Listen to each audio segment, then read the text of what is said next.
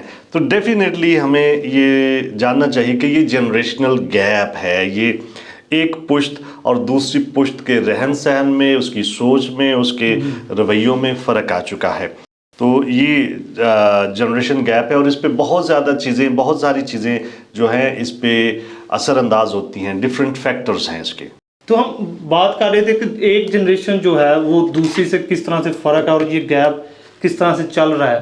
تو جب ہم موجودہ نسلوں کو دیکھتے ہیں، جو پرانی نسلیں ہیں، جو پرانے لوگ ہیں، عمر رسیدہ ہیں، وہ آپ کو رہن سہن پہ یا ان کے جو رکھ رکھاؤ ہے، جو نظم و ضبط ہے، ایک زندگی میں جو ٹھہراؤ ہے، اس کی بات کرتے ہیں۔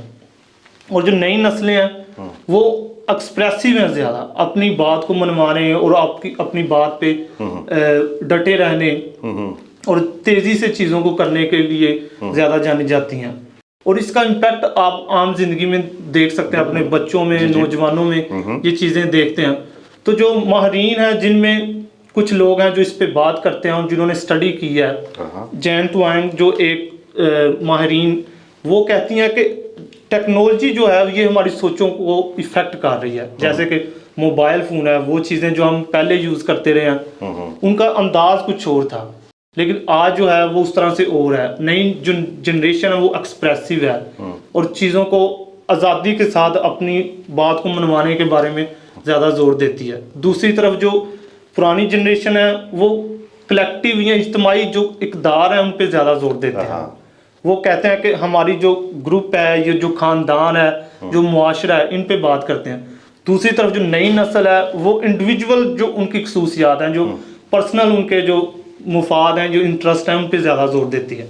یہ جو دونوں طرف سے ہمیں ایک طرح کا اپنی اپنی جو خصوصیات ہیں ان کے اندر پائی جاتی ہے، ان کا ایکسپریشن ہمیں نظر آتا ہے، اور اس سے ہمیں یہ بھی سمجھنے میں مدد ملتی ہے کہ یہ ایک جنریشن ہے اور یہ دوسری جنریشن ہے، اور یہ کافی فرق ہے، اور یہ ان کی اپنی اپنی سوچ ہے اور ان کا لائف سٹائل ہے یا رہن سہن کا طریقہ ہے۔ جی بالکل۔ تو اس میں میں ایک ڈسکلیمر بھی یہاں پہ دینا چاہتا ہوں کہ ہم کسی جنریشن کو گلوریفائی نہیں کر رہے کہ یہ پشت بڑی خاص ہے اور یہ پشت کم ہے۔ اگر آپ وہ ویڈیوز دیکھیں جو جارج نے ریکارڈ کی، تو اس میں آپ کو ہر ایک پشت کی ویری پازیٹیو اور بہت جو اچھی خصوصیات تھی وہ اس میں بیان کی گئی ہیں، اور وہ مددگار ہیں اس چیز کو سمجھنے کے لیے۔ تو جب ہم یہ کہتے ہیں کہ ہمارے جو پرانے لوگ ہیں وہ زیادہ اجتماعی قسم کا رویہ رکھتے ہیں، کمیونل ہیں. اس دور میں آپ دیکھیں گے وہ کہیں ہمارا خاندان، ہماری ذات، ہمارا قبیلہ، ہماری بات، مطلب اور کوئی بھی کام کرنے سے پہلے سارے پورے ٹبر کو بلا کے فیصلہ کیا جاتا تھا جی رشتہ کرنا ہے یا کوئی چیز کرنی ہے. یہ کمیونل قسم کی چیزیں ہیں. تو انڈیویجولسٹک جو ابھی اپروچ ہے وہ کہتے ہیں ہم اکیلے کر لیتے ہیں، وہ کوئی بھی فیصلہ کرنا لوگ کہتے ہیں میری زندگی میرا فیصلہ. تو اس طرح کی چیزیں ہیں. ابھی لوگ زیادہ ریزروڈ نہیں ہیں، ایکسپریسو ہیں، وہ بول دیتے ہیں پیرنٹس کے سامنے، ٹیچرز کے سامنے، بڑے لوگوں کے سامنے وہ کہہ دیتے ہیں. اور یہ اس دور میں یہ چل رہا ہے. ہم اس کو اپریشیٹ بھی نہیں کرتے اتنا اور اس کو ڈپریشیٹ بھی نہیں کرتے کہ یہ برا ہے. یہ ایسی بات نہیں ہے. تو بہرحال جو فیکٹس ہیں وہ آپ کے سامنے ہم رکھ رہے ہیں کہ مختلف پشتوں میں فرق ہے. اوکے، تو میرا اگلا سوال جارج آپ سے یہ ہے کہ جب ہم یہ جنریشنز کو دیکھ رہے ہیں، پشتوں کو دیکھ رہے ہیں، ہم نے دیکھا کہ پشت کیا ہوتی ہے اور اس میں جو خلا پایا جاتا ہے اس سے کیا مراد ہے، وہ بھی ہم نے اس پہ بھی بات کی. تو یہ خلا جو پایا جاتا ہے، یہ جو خلیج ہے، اس کی وجوہات کیا ہیں؟ اس کی ڈیفینیٹلی کوئی نمایاں وجوہات ہوں گی جن کو دیکھ کے ہم تھوڑی چیزیں سیٹل کر سکتے ہیں یا انڈرسٹینڈنگ جو ہے اس کو پیدا کر سکتے ہیں. اس میں اگر جب ہم مین وجوہات کی بات کرتے ہیں، اصل وجہ جو ہے اس میں سب سے بڑی چیز تو وقت ہے. ایک جس وقت میں سے ہم گزرتے ہیں، جن حالات میں سے ہم گزرتے ہیں، یہ وقت جو ہے ہمیں پہلے سے ڈیوائیڈ کر دیتا ہے کہ ہم اس دور سے ہیں، یہ اس دور سے ہے، یہ اس دور سے ہے. اس کے ساتھ ساتھ جو ایلیمنٹ ہیں یا جو عنصر ہیں جو جن کا ہم تجربہ کرتے ہیں، جس میں ایجوکیشن ہے، ٹیکنالوجی ہے، لوگوں کے ساتھ ہمارا رکھ رکھاؤ، جو رہن سہن ہے، یہ تمام چیزیں جو ہیں یہ ہماری سوچ کو متاثر کر رہی ہوتی ہیں. اور اس وجہ سے یہ چیزیں مزید اس کو بڑھاتی ہیں، جو جنریشنل گیپ ہے یا اس کو مزید جو ہے ایک دوسرے کو پروان چڑھنے میں مدد کرتی ہیں.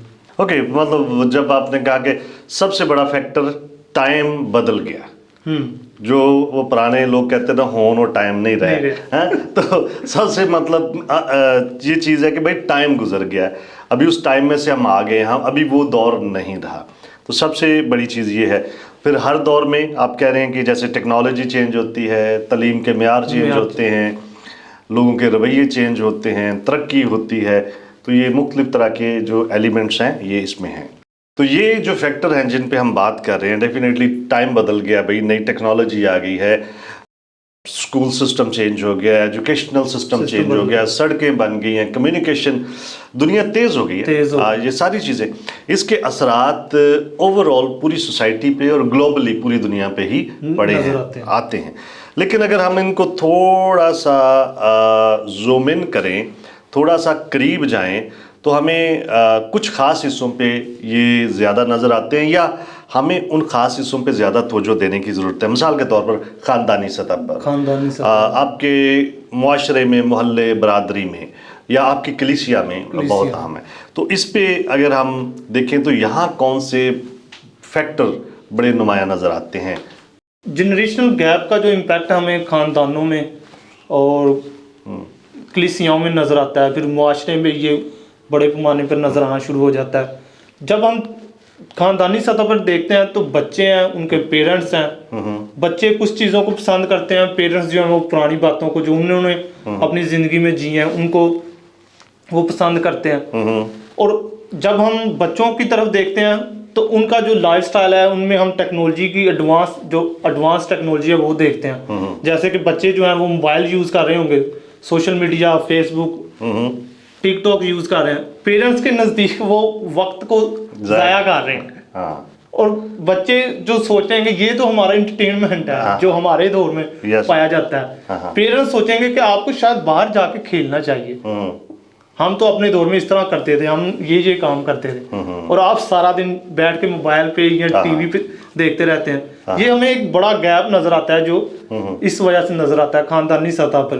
پھر دوسرا جو ایک عنصر ہے وہ یہ ہے کہ بچے کیونکہ ایکسپریسو ہیں اس نئی جنریشن میں، تو وہ پیرنٹس کے سامنے بھی وہ باتیں کرنے میں ہچکچاتے نہیں جو ہم سوچتے ہیں کہ ہم شاید کہہ بھی نہ پائیں گے. وہ لحاظ نہیں ہے، مطلب آپ کے وہ لحاظ نہیں ہے.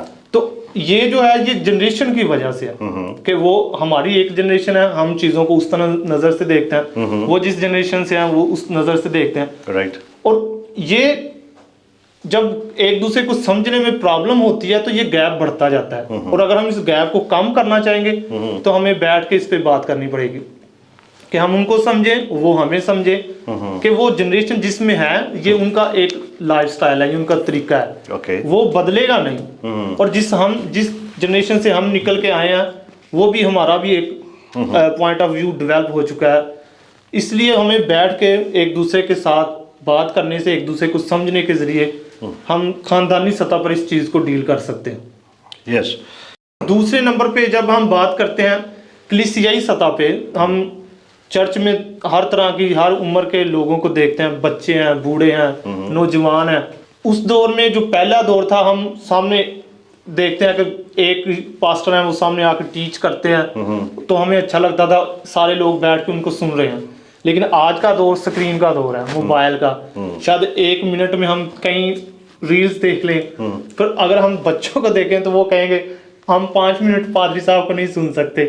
اٹینشن سپیم بہت کم ہو گیا نا, اس کی وجہ سے ہو سکتا ہے کہ ہمیں بچوں کے لیے جو موجودہ نسل ہے ان کے لیے کوئی اور ایکٹیویٹیز چرچ میں لانی پڑیں جو ان کے لیے سوٹ کرتی ہوں. اس میں یس یو آر رائٹ. لیکن اس میں میرے خیال میں یہ بھی ایک چیز ہے کہ جو پرانا وے آف ٹیچنگ ہے, مونولوگ, ایک بندہ سٹیج پہ جاتا ہے, پلپٹ پہ وہ لیکچر دے رہا ہے, اور کلاس میں بھی یہی ہوتا ہے, اسکول میں بھی یہ ہوتا تھا.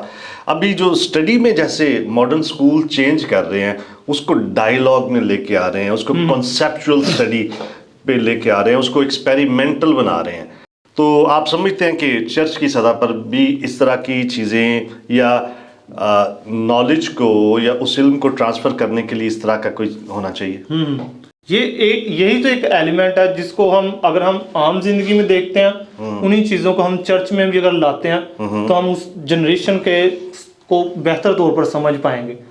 اگر ہم ایجوکیشن میں دیکھتے ہیں, جو مونولوگ تھا اس کا دور وہ نہیں رہا, اب دونوں طرف سے بات چیت ہوتی ہے, کوسچن آنسر کا دور ہے. تو جب بچوں کے ذہن میں سوال ہوں گے تو وہ صرف سن رہے ہیں, ان کو یہ نہیں آپشن کہ وہ آگے سے سوال کریں, ان کا جواب لیں. جو ان کی کنورسیشنل میتھڈ ہے سیکھنے کا, ان میں جو ان کا اسکرین کے ذریعے سیکھنے کا, وہ چیز ہمیں چرچ میں نظر نہیں آتی. اور جب وہ بچوں کو یہ موقع نہیں ملتا کہ وہ اپنے خیالات کا اظہار کریں, یا جو ان کے ذہن میں کوسچن چل رہے ہیں وہ ان کو ایکسپریس نہیں کر پا رہے, تو اس سے کیا ہوا کہ وہ ریلیٹ نہیں کر پائیں گے چرچ کے ساتھ, یا ان کا جو تعلق ہے وہ نہیں ان کا ڈیولپ ہوگا. کریکٹ ہے. اچھا, آپ نے سوال کی بات کی, سو کیا چرچ اس پوزیشن میں ہے کہ نئی نسل کے سوالوں کے جواب دے؟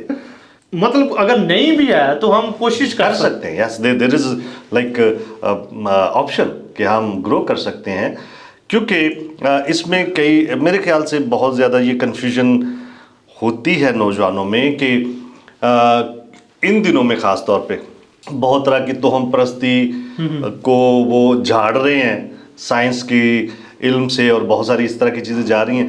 تو کسی طرح سے وہ کیٹیگرائز کرنے کی کوشش کرے گی نئی نسل, ابھی نہیں تو آئندہ, کہ سارے مذہبی شاید وہ mythical ہیں.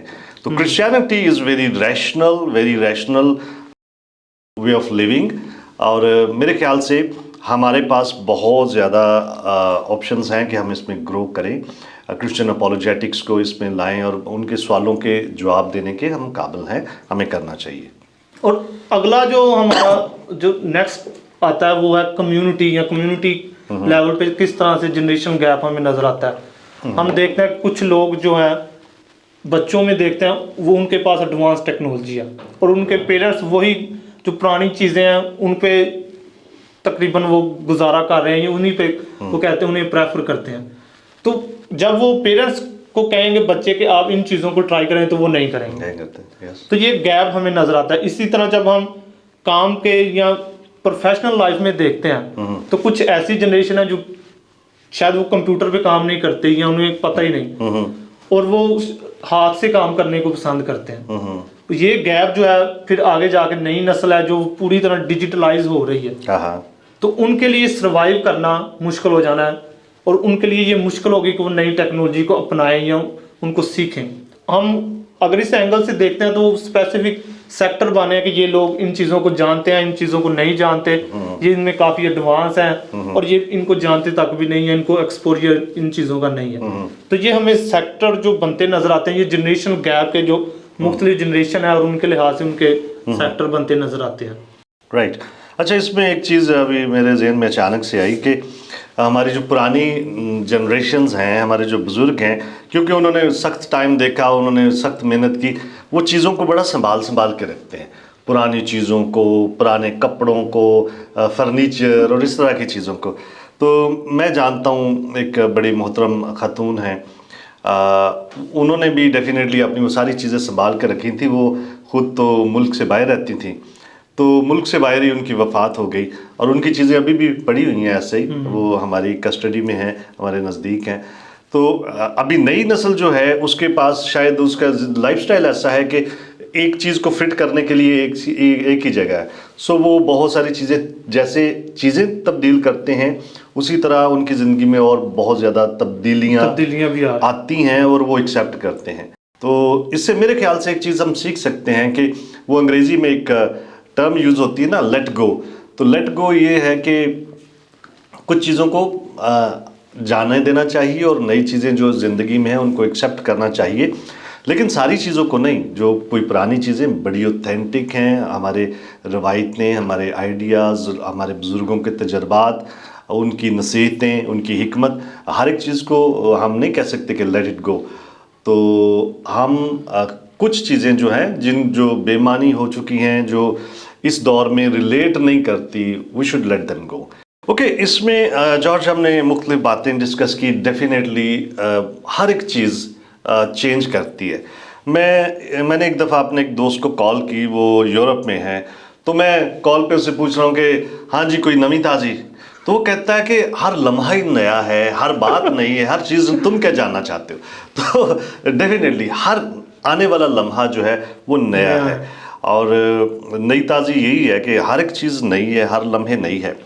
ہم نے مختلف چیزوں پہ بات کی، تو سب سے امپورٹنٹ فیکٹر جو میرے خیال میں سب کو بڑا پرومیننٹ نظر آتا ہے وہ ٹیکنالوجی ہے، جو اس صدی میں 2020 میں 2000 میں جو میرے خیال میں شروع ہوئی، 15-20 سال میں ہمارے 2-3 ڈیکیڈز ہیں، 3 تو نہیں 2.5 لگا لیں، اس میں ٹیکنالوجی بڑی بوم اس کا ہم نے دیکھا.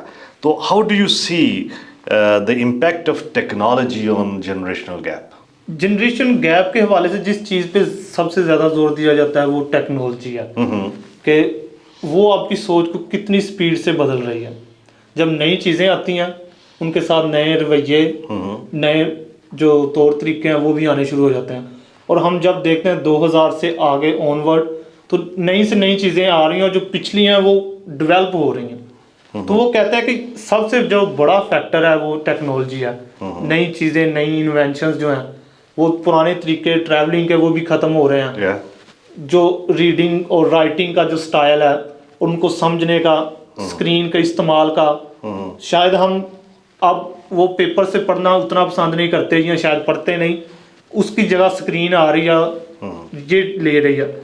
تو کہتے ہیں ماہرین کے مطابق سب سے بڑا فیکٹر ٹیکنالوجی ہے. اس کے بعد آتا ہے آپ کا جو لائف سٹائل ہے، جس میں آپ کا ایجوکیشن سسٹم ہے، آپ کا رکھ رکھاؤ ہے، اور گلوبلائزیشن جو ہو رہی ہے. آج ہم یہاں بیٹھے ہیں، ہم دنیا کے کسی بھی کونے کے لوگوں کے جو ملک میں ہیں، ملکوں میں کیا ہو رہا ہے، ان کی زندگی کس طرح سے، ہم ان کے بارے میں پڑھ سکتے ہیں، ان کے لباس، ان کے کلچر، ہر چیز کو ہم ایکسپلور کر سکتے ہیں، ایون اڈاپٹ کر سکتے ہیں. تو یہ جو چیز ہے، جو اتنا ایڈوانسمنٹ ہو رہی ہے، یہ آپ کی جو جنریشن گیپ ہے اس کو مزید بڑھاتی ہے. جو پرانی نسلیں ہیں وہ اپنی چیزیں، جو اپنا لائف سٹائل ہے، جو پہناوا ہے، جو روایات ہیں، ان کو مضبوطی سے پکڑے ہوئے ہیں. لیکن جو نئی نسلیں ہیں ان کے لیے ایزی ہے، وہ اس چینج کو پسند کرتی ہیں. ہم ٹیکنالوجی کے مختلف پہلوؤں کو دیکھ رہے ہیں کہ اس میں وہ لوگوں کو کس طرح سے کنیکٹ کر رہے ہیں، ان کے رابطے مضبوط ہو رہے ہیں. وہ چیزیں جو عام زندگی میں لوگوں تک رسائی نہیں تھی رکھتی، اب عام لوگوں کی رسائی میں ہیں. وہ چیزیں جو ہم کبھی سوچ رہے تھے کہ اس طرح ممکن ہو، آج وہ سیکنڈز میں اور منٹس میں ہو رہی ہیں. تو یہ ٹیکنالوجی کے ہمیں جو مثبت پہلو ہیں یہ نظر آتے ہیں عام زندگی میں. لیکن دوسری طرف ایسے پہلو بھی ہیں جن کو ہم آبزرو کرتے ہیں لیکن وہ اس طرح سے منفی اثرات رکھتے ہیں. ہم ڈیجیٹلی لوگوں کے ساتھ کنیکٹ ہیں لیکن اگر ہم انسانی نیچر کی بات کریں تو ہم پسند کرتے ہیں کہ ہم ایک دوسرے کے ساتھ بیٹھ کے بات کریں.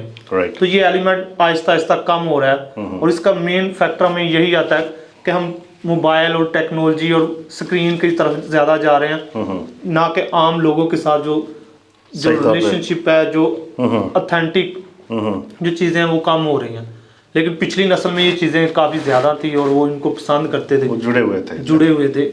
مطلب یہ کہنا بجا ہوگا کہ ٹیکنالوجی کنیکٹس لیکن اس کے ساتھ ساتھ یہ ڈسکنیکٹ بھی کر رہی ہے کہ لوگ آئزولیٹڈ ہیں. کبھی دور تھا کہ لوگ ایک خط لکھتے تھے اور پھر وہ ان کو پتہ تھا ایک ہفتہ لگے گا خط جانے میں, پھر اس کے بعد دوسری طرف سے خط لکھا جائے گا, پھر وہ واپس آئے گا اور مہینہ لگ جاتا تھا.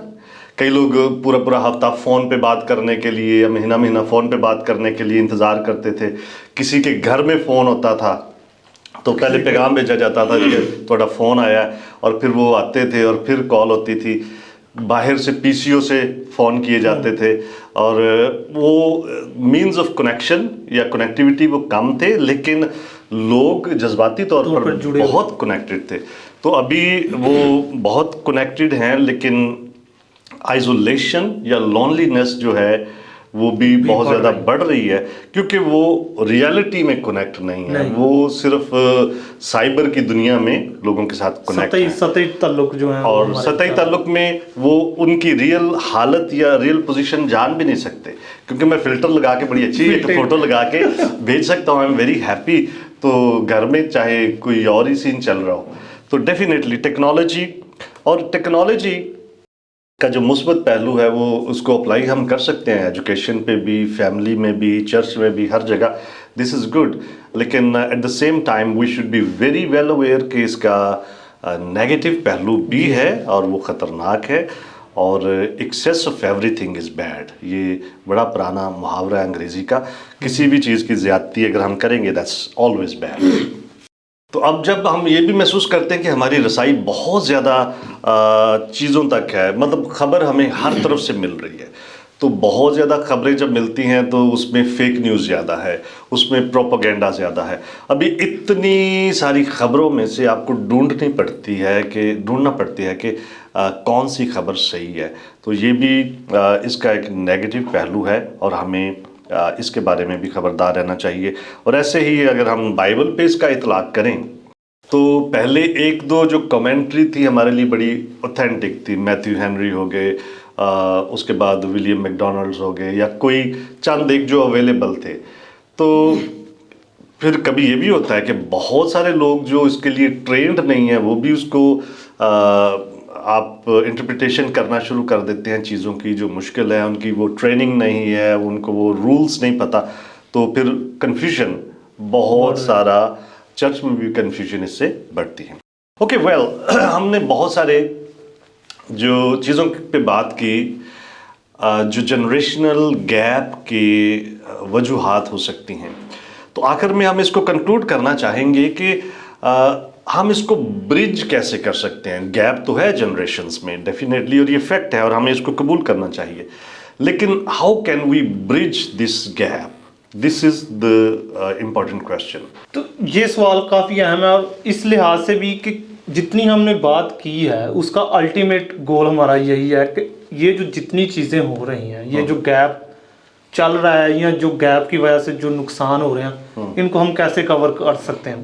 ہم نے جنریشن پہ بات کی, ہم نے جنریشن گیپ پہ بات کی, ہم نے فیکٹر پہ بات کی, اور اب ہم ان کو کیسے کور کرتے ہیں یہ بہت ضروری چیز ہے. اس میں سب سے پہلی بات ہے ایک دوسرے کے ساتھ بہتر تعلق, ایک دوسرے کو بہتر طور پر سننا. جب تک ہم ایک دوسرے کے ساتھ اچھا تعلق نہیں رکھیں گے, اس کو نہیں سنیں گے, اس کی بات سمجھنے کی کوشش نہیں کریں گے, تو اس گیپ کو ہم اس کے بغیر کور نہیں کر سکتے. لائک آپ کہہ رہے ہیں کہ پرانی جنریشن اور نئی جنریشن, لائک پیرنٹس چلڈرن, کوئی ایسی ایکٹیویٹی ہونی چاہیے یا کوئی ایسی ٹریننگ یا ورک شاپ یا کچھ ایسا ہو جس میں یہ باور کروایا جائے کہ یہ ضروری ہے, اور پھر یہ آپس میں بیٹھ کے ایک دوسرے کو سنیں اور سمجھیں, سمجھنے کی کوشش کریں. کیونکہ جب ہم ایک نسل کی بات کرتے ہیں ایک ہم سوچ سکتے ہیں جو چھوٹے ہیں جو نئی جنریشن ہے وہ شاید احترام اس طرح سے نہیں کرتے یا چیزوں کو اس طرح سے نہیں لیتے جس طرح ہم لیتے ہیں، لیکن وہ ان کی اپنی ایک نسل ہے، ان کا اپنا ایک لائف سٹائل ہے. دوسری طرف بچے پیرنٹس کی طرف دیکھیں گے، وہ کہتے ہیں یہ کافی سخت ہے، ان کے بڑے رول ریگولیشن ہیں، ہم ان کو نہیں فالو کرنا چاہتے. ایگزیکٹلی. تو یہ جو گیپ ہے وہ کس طرح سے کور ہوگا جب تک وہ ایک دوسرے کے ساتھ وہ کس طرح سے فیل کرتے ہیں، وہ کن چیزوں کو کس طرح سے یا کس نظر سے دیکھتے ہیں، وہ پیرنٹس کو بتائیں. پیرنٹس اپنے جو تجربات ہیں، جو ان کے جو ایکسپیرینس ہیں لائف کے، وہ ان کے ساتھ شیئر کریں. ایک دوسرے کے ساتھ باہمی بات چیت کرنے کے ذریعے ہم اس چیز کو چرچ میں بھی اپلائی کر سکتے ہیں، خاندانوں میں اپلائی کر سکتے ہیں کہ ایک کامن گراؤنڈ ہو جس میں ہم دونوں کو شامل کریں، وہ اس پہ بات کریں، اس کے بارے میں سیکھیں. میں اگر کسی پرسن کو بہتر طور پر جانتا نہیں تو میں اس کے حوالے سے اس کو پوری طرح سمجھ بھی نہیں پاؤں گا. جی بالکل. میں اگر کسی بچے کو نہیں پوری طرح جانتا تو شاید میں اس کی جو باتیں ہیں یا اس کے جو کام ہیں میں اس کو زیادہ نیگیٹیولی لوں گا، بجائے کہ شاید وہ اپنے لحاظ سے وہ ٹھیک ہو. اور جب ہم کوئی بات کریں گے وہ شاید کہیں یہ تو عام سی باتیں ہیں، یہ تو ضروری نہیں میرے لیے. مطلب یہ بھی ہے نا لائک بڑوں کی جو باتیں ہیں وہ وزڈم ہے، ان کے تجربات ہیں، لیکن یہ بھی تو دیکھنا ہے کہ وہ آپ کی زندگی پہ اپلائی ہو بھی سکتے ہیں کہ وہ ٹائم گزر گیا ہے. Like the time has changed.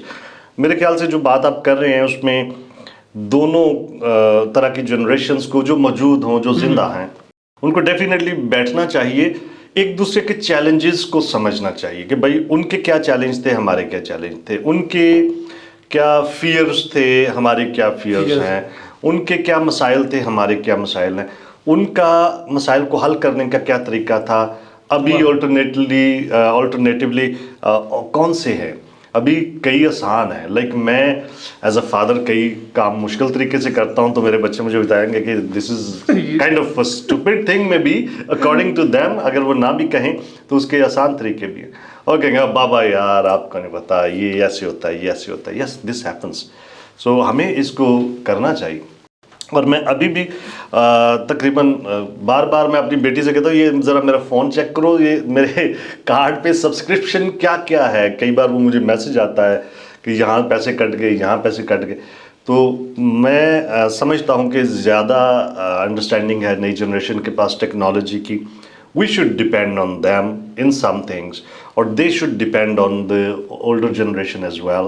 Okay, تو مل کے بیٹھنا چاہیے، ایک دوسرے کو سمجھنا چاہیے. دس از ون تھنگ. کوئی اور بات بھی اس پہ ہے آپ کے خیال سے؟ ہم ایک چیز جو سب سے اہم ہے کہ ہر جنریشن اپنے لحاظ سے اچھی ہے. ان کا جو لائف سٹائل ہے، جو ان کی دور ہے، ان کا جو طریقہ کار ہے، وہ ان کے لحاظ سے ہم کسی کو یہ نہیں کہہ سکتے کہ یہ جنریشن ہی ٹھیک نہیں ہے. اور یہ گیپ کی وجہ سے جو مس انڈرسٹینڈنگ ہم بات کریں مس انڈرسٹینڈنگ کی، ہم جیسے میں نے پہلے بھی کہا we are not glorifying any generation. ہر ایک جنریشن کی بہت خاص کوالٹیز بھی ہیں اور کچھ قباحتیں بھی ہوتی ہیں ہر ایک میں. So we are just highlighting. تو اس لیے ہم کہہ سکتے ہیں کہ ہر جنریشن کو سمجھنا پہلے ضروری ہے کہ جو کامن گراؤنڈ ہے ایک دوسرے کو سمجھنے کے ذریعے، ایک دوسرے کے ساتھ شیئرنگ کے ذریعے کچھ چیزیں ہم ان کے ساتھ شیئر کر سکتے ہیں، کچھ چیزیں ہم ان سے سیکھ سکتے ہیں. تو اس طرح سے یہ جو گیپ ہے اسے کم کر سکتے ہیں. اگر ہم چیزوں کو کنٹرول کریں اور اپنے لحاظ سے جس طرح سے ہم نے کیا اسی لحاظ سے اگلی جنریشن پر اپلائی کرنے کی کوشش کریں گے تو یہ گیپ مزید بڑھے گا. ڈیفینیٹلی. تو یہ صرف خاندانوں میں نہیں، یہ چرچ لیول پہ بھی، کمیونٹی لیول پہ بھی ہمیں یہ چیزیں نظر آتی ہیں کہ اگر ہم اس طرح سے کرتے ہیں تو اس کو ہم گیپ کو کم کر سکتے ہیں، اور اگر ہم نہیں کرتے تو یہ گیپ مزید بڑھے گا اور بڑھتا جائے گا. اوکے، اس پہ اگر میں ایک چیز ایڈ کر سکوں تو میں سمجھتا ہوں کہ خداوند یسوع مسیح کا جو وے آف ٹیچنگ اور ریچنگ تھا وہ بڑا انٹرسٹنگ تھا. وہ لوگوں کو اس جگہ پہ ملتا تھا جہاں پہ وہ ہیں. لائک اس دور میں خداوند یسوع مسیح کو ربی بھی کہا جاتا تھا، استاد بھی کہا جاتا تھا. وہ اپنے شاگردوں کو بھی کہتا ہے کہ تم مجھے استاد کہتے ہو اور خداوند کہتے ہو، اور تم بالکل صحیح کہتے ہو کیونکہ میں ہوں. اور ہم دیکھتے ہیں کہ فقی، فریسی، نیکودیمس جیسے لوگ آ کے جو پڑھے لکھے تھے، شرح کے عالم تھے، اس کو استاد کہتے تھے. اور اس کلچر میں اگر ہم اسٹڈی کریں جو استاد کا اسٹائل تھا, وے آف لیونگ, وہ بہت ہائی تھا, وہ خاص تھا, وہ ہر بندے سے اس طرح سے نہیں ملتا تھا, وہ تھوڑا فرق رکھتے تھے. کلاس سسٹم, خداوند یسوع مسیح وہ کلاس سسٹم کو بائی پاس کرتے ہیں. وہ بڑے کمزور لوگوں کے ساتھ بیٹھ رہے ہیں, ان کے جو ریئل مسئلے ہیں ان کو دیکھ رہے ہیں, ہیل کر رہے ہیں. تو یہ ایک کنیکٹیوٹی ایسی تھی میرے خیال میں جس کا اثر آج تک ہے. اس کی مسیحائی اس لیے ہے کیونکہ he was there with them, one with them میرے خیال سے, اور ان دیر ٹائم, ان دیر سچویشن. تو یہ اچھا ہوگا کہ پیرنٹس اگر فیل کرتے ہیں کہ گیپ ہے بٹوین چلڈرن اینڈ پیرنٹس, تو parent should try to be in the time of their children. اور اسی طرح بچوں کو بھی کرنا چاہیے کہ وہ کس صورتحال میں سے گزر رہے ہیں اور اس کو کس طرح سے اپلائی کیا جا سکتا ہے. So that's really good. بڑی اچھی ہے کہ ہم انڈرسٹینڈنگ ڈیولپ کریں, اور انڈرسٹینڈنگ تب ڈیولپ ہوگی جب ہم مل کر بیٹھیں اور جب ہم ایک دوسرے کو سنیں اور ایک دوسرے کو سمجھنے کی کوشش کریں. رائٹ. سو یہ تھی ہماری آج کی ایپیسوڈ جس میں ہم نے 3-4 باتیں ڈسکس کرنے کی کوشش کی ہے کہ جنریشنل گیپ کیا ہے. اس میں ہم نے یہ بھی دیکھا کہ جنریشن کیا ہے, گیپ کیا ہوتا ہے, اس کے بعد یہ گیپ کیوں ہوتا ہے, اور مختلف سطحوں پہ تھوڑی ہم نے اس پہ ہائی لائٹ کیا, اور اس کو ہم برج کیسے کر سکتے ہیں. ہم اس سیریز کو جاری رکھیں گے اور اس پہ مزید آگے کافی ایپیسوڈز بنائیں گے. اگلی ایپیسوڈ جو ہے وہ اسپیشلی نوجوانوں کی چرچ سے ریلیٹڈ جو گیپ ہے, دا یوتھ اینڈ چرچ, وہ گیپ کیوں ہے, اس پہ ہم بات کریں گے. تو یہ کتاب ہے شان میکڈوول اور جے وارنر والیس, 2 بڑے ہی ریناؤنڈ امریکن رائٹرز ہیں, کرسچن اپولوجسٹ ہیں. ان کی کتاب کا عنوان ہے سو دا نیکسٹ جنریشن ول نو, تاکہ اگلی پشت جانے. تو اس کتاب کا اردو ترجمہ ہو چکا ہے, ابھی اس کو ہم دیکھ رہے ہیں اور ہم دعا کر رہے ہیں کہ جلد ہی یہ پرنٹ ہو کے آپ لوگوں کے ہاتھوں میں ہو.